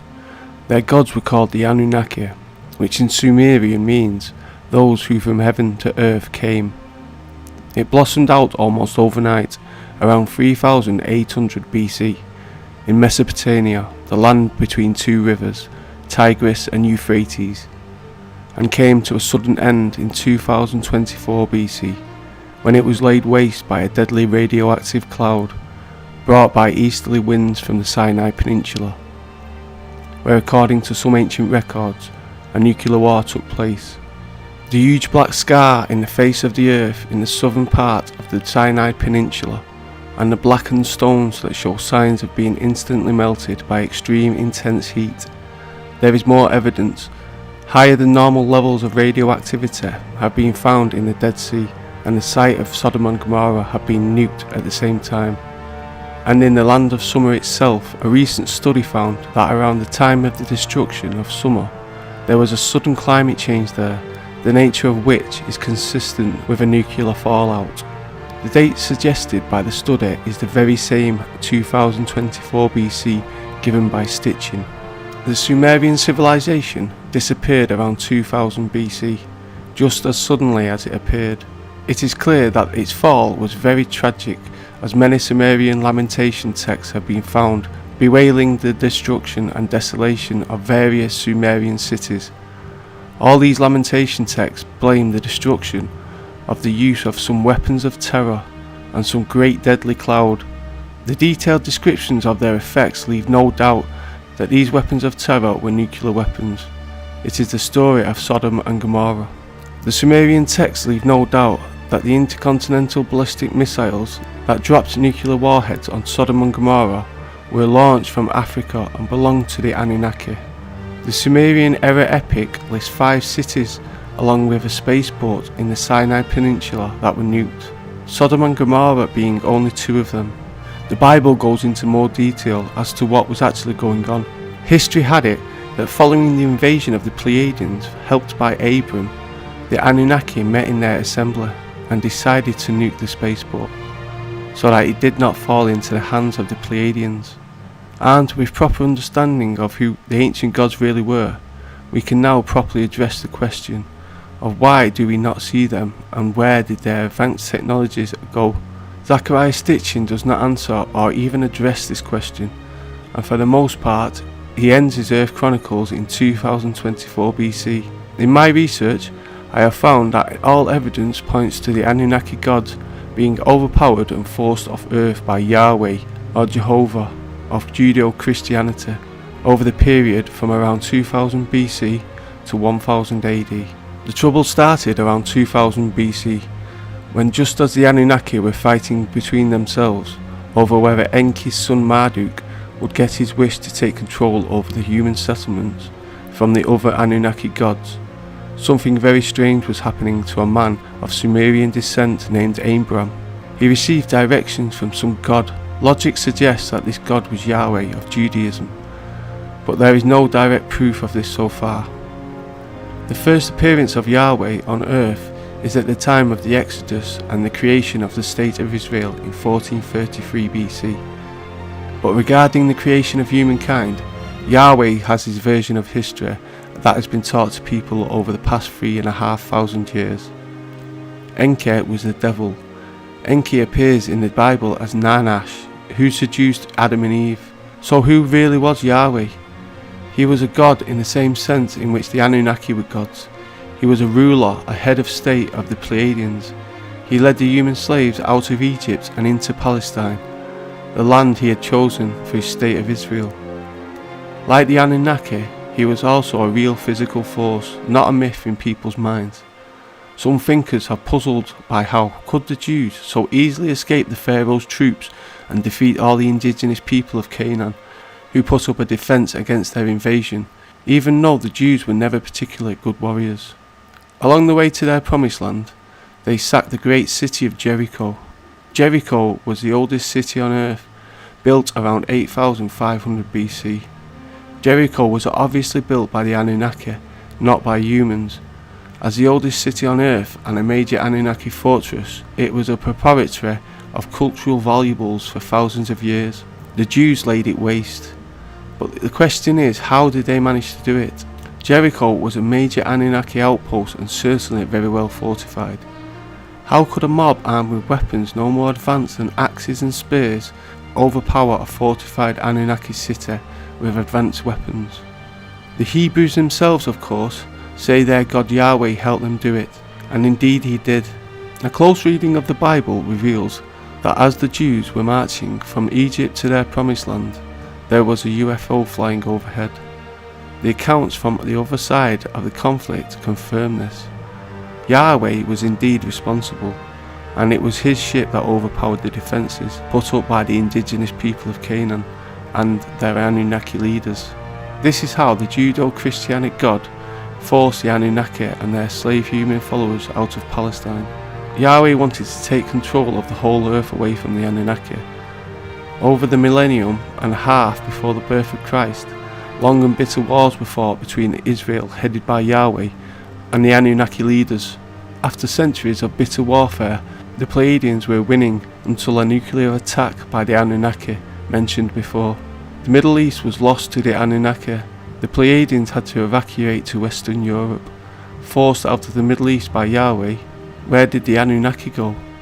They settled in Eastern Europe. They became the gods of some ancient European peoples. Rome appears to be yet another culture under the aegis of the Anunnaki. The Roman gods were copied from the Greek ones, and the Greeks were Anunnaki. The head of the Roman pantheon was generally thought as Jupiter, a parallel of the Greek Zeus, whom I have determined to be the same person of the Hittite Baal and the Semitic Shamash, the commander of space operations of the Anunnaki. The Anunnaki were forced out of the Middle East first, then out of Europe. Their last home on Earth was ancient Russia, and when it was Christianized, the Anunnaki gods had to take off in their rockets and leave Earth. Many of them probably went back to their home planets, but others may be closer, no farther than the moon. Muslims recognize Allah as the moon god, and there is plenty of moon symbolism in Islam. The Anunnaki controlled the Middle East through Islam. After the Anunnaki left the Middle East, the people living there continued to worship them. Chief among them in certain lands was Allah. The timing only confirms this hypothesis, as this was all happening in exactly the same time, with Europe and Russia becoming Christian. Besides the general evidence for a non-active human base on the moon, it is widely rumoured in certain circles that the US astronauts received very little welcome from the operators of this base. The moon program was hastily abandoned as a result. I also suspect that the Soviets never went to the moon, not because they couldn't, because they already knew. If this moon base is under Anunnaki control, as I suspect, their lack of hospitality is quite understandable. When the European thinkers of the Renaissance rediscovered the ancient Egyptian teachings, they associated themselves first and foremost with the Egyptian goddess Isis. Stitching has shown that Isis was great-great-grandmother of Anunnaki leader Enki. Enki led a separate faction of the Anunnaki that I believe was partially Syrian, as Enki's mother was apparently from Sirius, the brightest star as seen from the Earth. It seems like several attempts were made to recover the Earth, long after it was taken over by the Pleiadians, and all other Anunnaki fled in their spaceships. As it turns out, a very well-known city on Earth that still bears her name. That city is Paris. Paris was founded around 300 to 200 BCE, and its original Latin name is Par Isis, the city of Isis. In light of this knowledge, and that the fact that France was a major centre of enlightenment, coupled with some other curious facts, that Josephine, Napoleon's wife, considered herself almost a reincarnation of Isis, or that the French have copied many Egyptian elements and seriously contented building their own stone pyramids. A case can be made for the hypothesis that the Renaissance, which significantly weakened the Catholic Church, was none other than another attempt by the Anunnaki to take this planet back from the Pleiadians. It looks like that attempt was a partial success and a partial failure. It wasn't entirely successful, as the French Revolution was not carried all the way to a permanent regime change to bring back ancient Egypt. But it was partially successful in that feudalism gave way to capitalism. Wild capitalism led to revolutionary situations forming in Russia and Germany, but the two countries took drastically different paths, as the hidden war between the Anunnaki and the Pleiadians took a new turn. I believe that the Cold War was actually that very same cosmic war, with the Soviets being on the side of the Anunnaki and the US being on the side of the Pleiadians. Stalin's father was a Knyaz. Knyazi were the old Russian nobility stemming back from pre-Tsarist ancient Russia. They probably allied with the Anunnaki to take Russia back. Our DNA seems to have been manipulated in the past by beings that passed themselves off as gods. In Sumer, the alien race of gods were known as the Anunnaki. In Greece, the Anadota. In the Celtic lore, the Tufara, the Dana. In the Semitic scriptures, the Torah, the Talmud, the Old Testament, and other apocryphal texts like the Book of Enoch, they are called the Nephilim, the sons of God, or the Watchers. These Anunnaki are said to occupy another planet in our solar system, known to scientists searching for it as Planet X. This planet is called Nibiru by the ancient Sumerians, and is said to have a long elliptical orbit of 3,600 years. They created mankind as a slave race to work on their farms and in their gold mines, among other things. The Sumerian legends are clear. Man was made to bear the yoke of the gods. Man was separate from the gods, like a domestic animal, and there was a great cultural taboo amongst the gods against sharing any of their sacred information with humanity, even things such as writing and mathematics. These gods ruled directly over Egypt and Mesopotamia and the Indus Valley, and their rule was recorded in the histories of all three civilizations. At some point, it is told, some of the gods broke rank. This is again recorded in just about every culture on earth that has written or oral history of legends. Some of the gods, finding human females most appealing, intermarried with them, breaking of course a major taboo within their own culture, and creating a race of human-god hybrids. However, these actions, the interbreeding and sharing of secrets with humans, incurred the wrath of the Most High God, and a number of other gods who were disgusted by this interbreeding. This sparked the massive devastating battle of the gods that has come down to us in legends, both the war in heaven and the deluge. Interestingly, this flood is mentioned in the legends of almost every ancient culture on earth. According to Stitchin, while the Anunnaki production of gold was increased by mining in South Africa, so was the physical effort to extract it. After continuous day and night gold mining, the South African Anunnaki mine workers revolted. The mutiny was resolved through the intercession of the brother-sister gods of the Anunnaki, Enki and Ninhursag, by genetically engineering an ape woman to create an replacement labourer.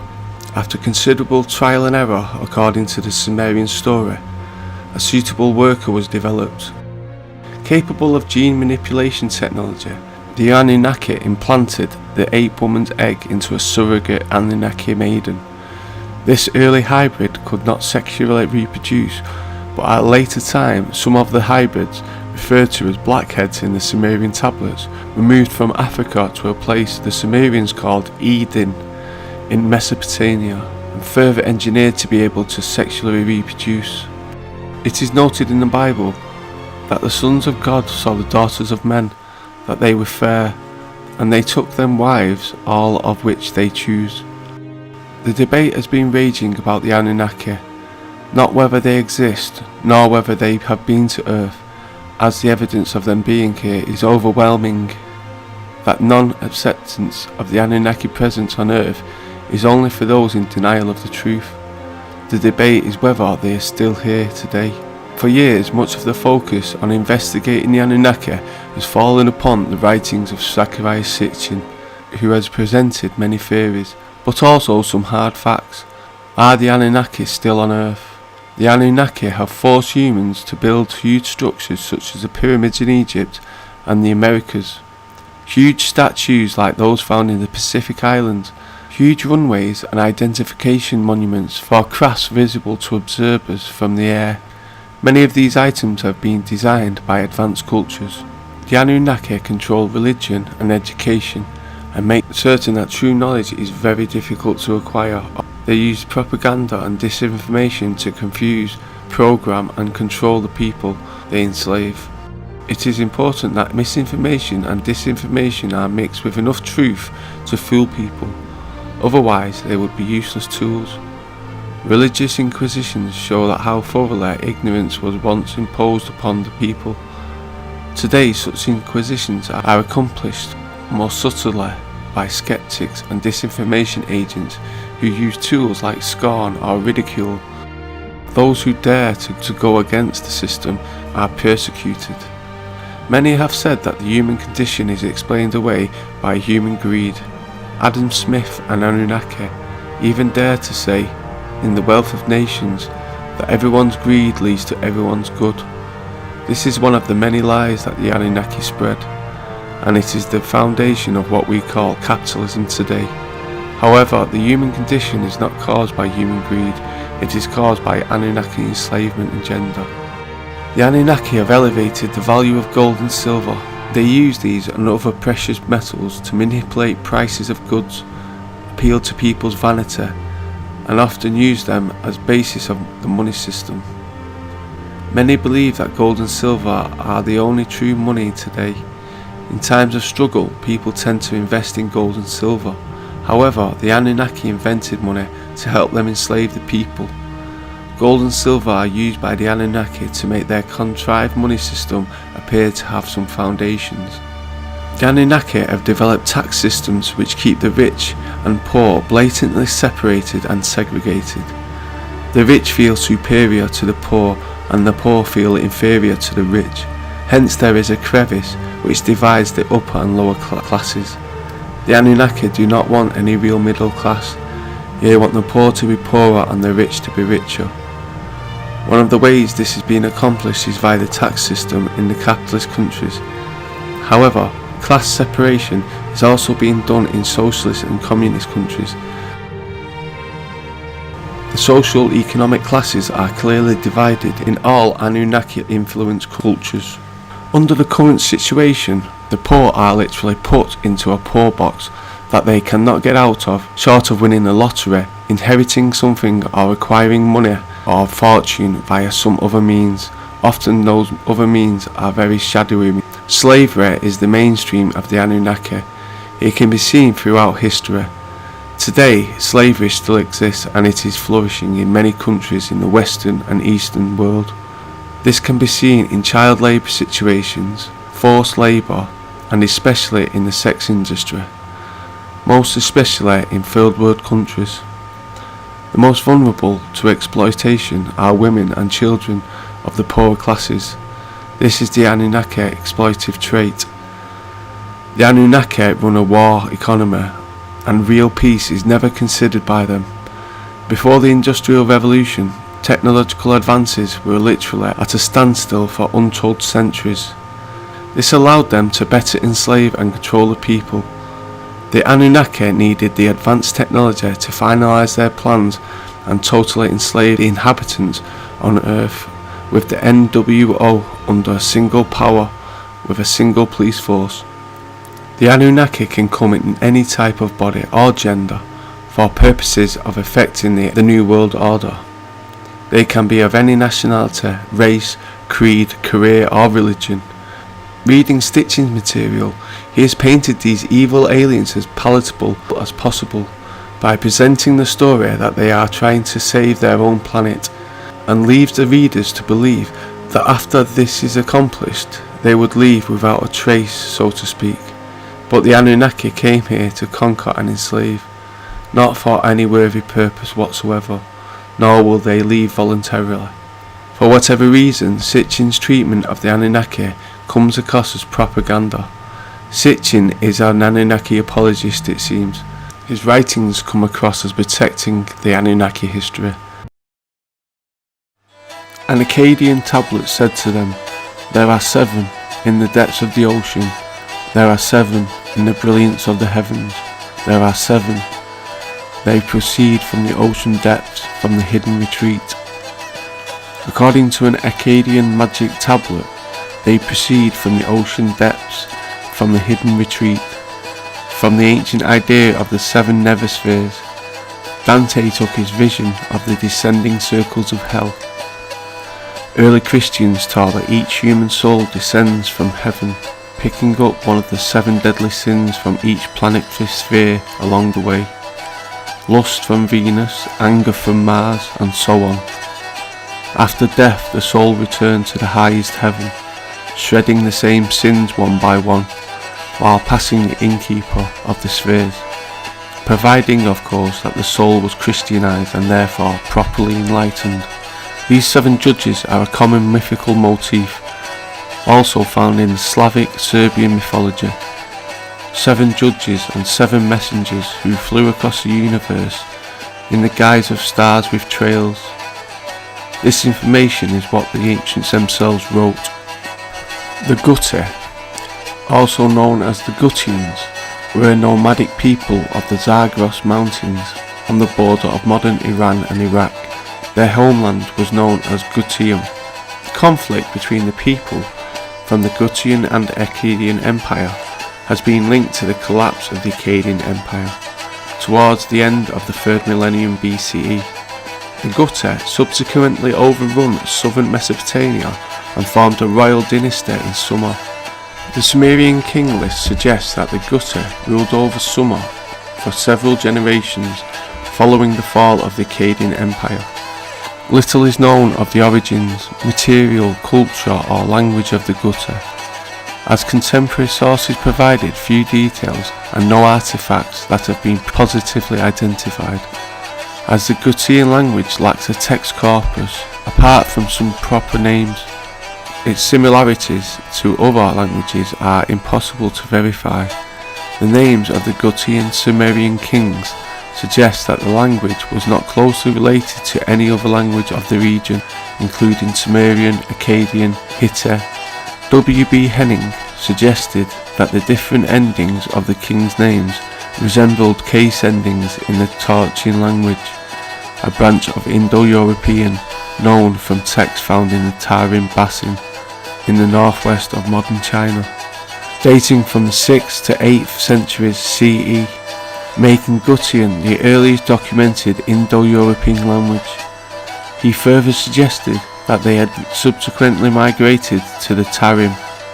Since Gutian appears to have been an unwritten language, for the information about the Gutte, scholars must rely on external sources, often highly biased texts composed by their enemies. For example, the Sumerian sources generally portrayed the Gutte as unhappy, barbarous people from the mountains, apparently central Zagros east of Babylon. This period of the Gutian dynasty in Sumer is portrayed as chaotic. Initially, according to the Sumerian king list, in Gutian no king was famous. They were their own kings and ruled thus for 3 to 5 years.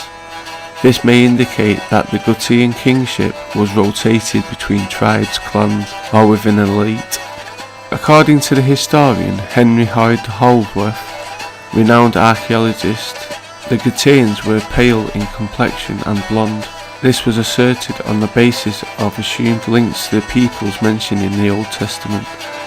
This identification of the Gutians as fair-haired first came to light when Julius Opert published a set of tablets he had discovered, which described Gutian slaves as Namrum, one of the many meanings being light-coloured. This racial character of the Gutians as blonde or being light-skinned was also claimed in 1899 and later by historian Sidley Smith in his History of the Assyrian 1928. The historical Gutte have been regarded by many scholars among the ancestors of the Kurds. According to some scholars, the term Gutte by late antiquity became a catch term, described all tribal, nomadic and mountain people in the Zagros region. Julius Opert sought to connect the Gutians to remote antiquity to the late Goths, whom in 150 AD had known as the Gute tribe.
Boys, you picked the wrong night tonight. I'm ready for you. I'm kicking the ass tonight. And they were out of there. So there are ways to build your own strength if you want to resist. Do not give them fear.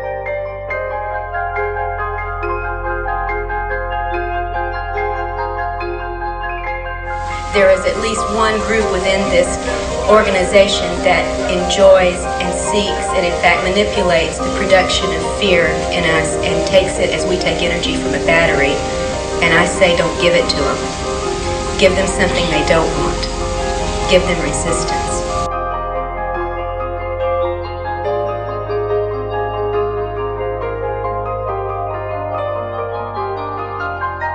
I think that the Germans are not only interested in blood group B. I think they're also extremely interested in any of the rhesus negative blood, particularly O negative and actually AB negative. AB negative is the rarest of all of the rhesus negative blood groups. But going back to B, B positive or B negative blood group works like a hive blood group, works like a hive mind blood group. Not to say that anybody who has B blood is not an individual themselves, it's just on a collective level. They are working for a single agenda without knowing it. So if you could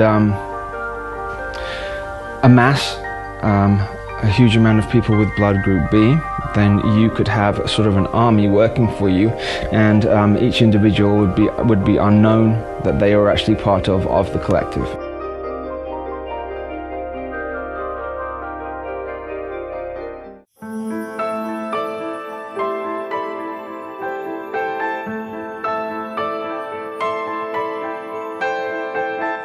They gobble up totally through the black budget, over 1/4 of the black budget, or roughly $310 billion. Of course, you may say, you know, where are these figures coming from?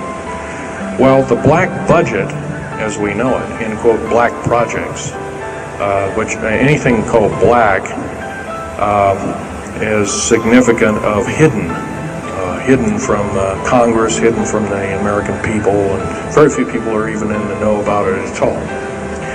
But black budget per year garners over $500 billion a year. And it's these kind of huge quantities and sums of monies are garnered through CIA drug activity, National Security Agency clandestine operations, mostly in Panama and South America.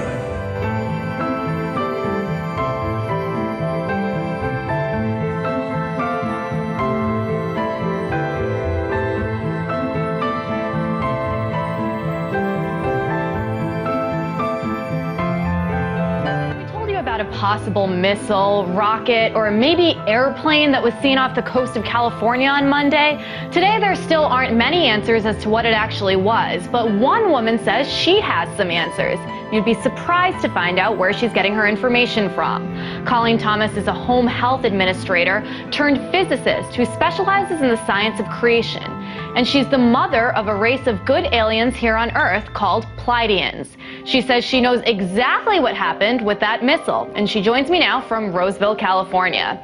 Colleen, thanks so much for joining me. First of all, tell me what you know about what happened with that supposed missile. It was I got in my ear, as it were, as I was sleeping, that it was a missile fire, President Obama trying to start a war with Iran.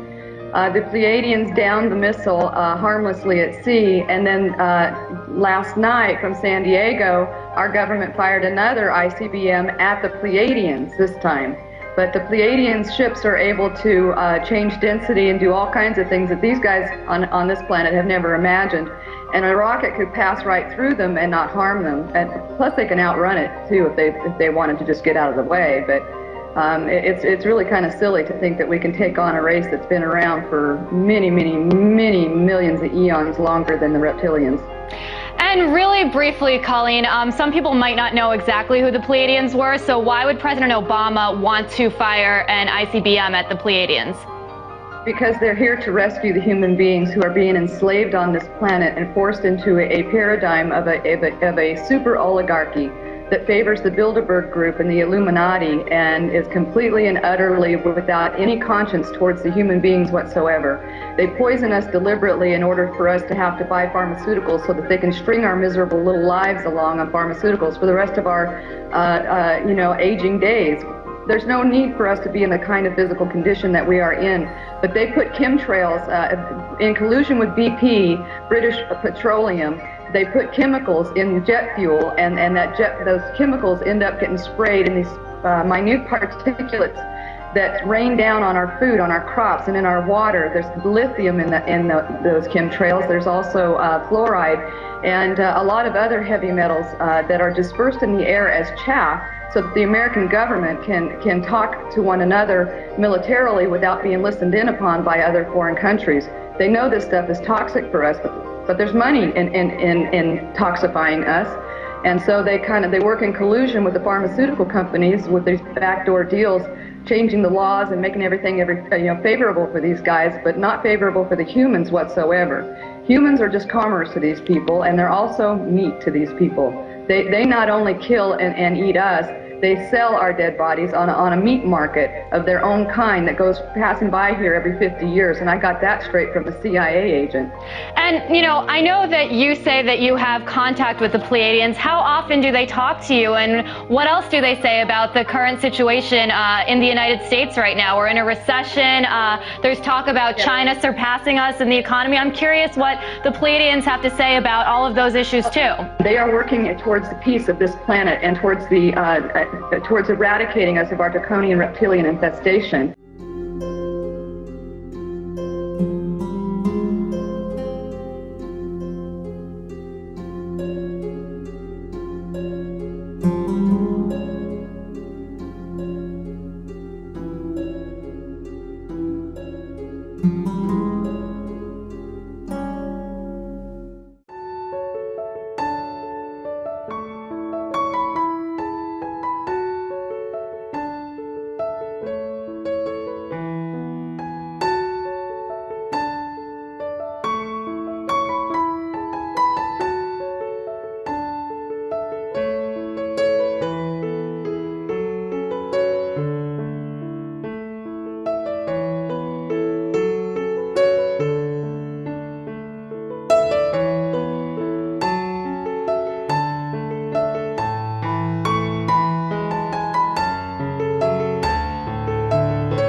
You've been watching an OOWK media production. Thanks for watching. If you liked this video, please subscribe to our channel.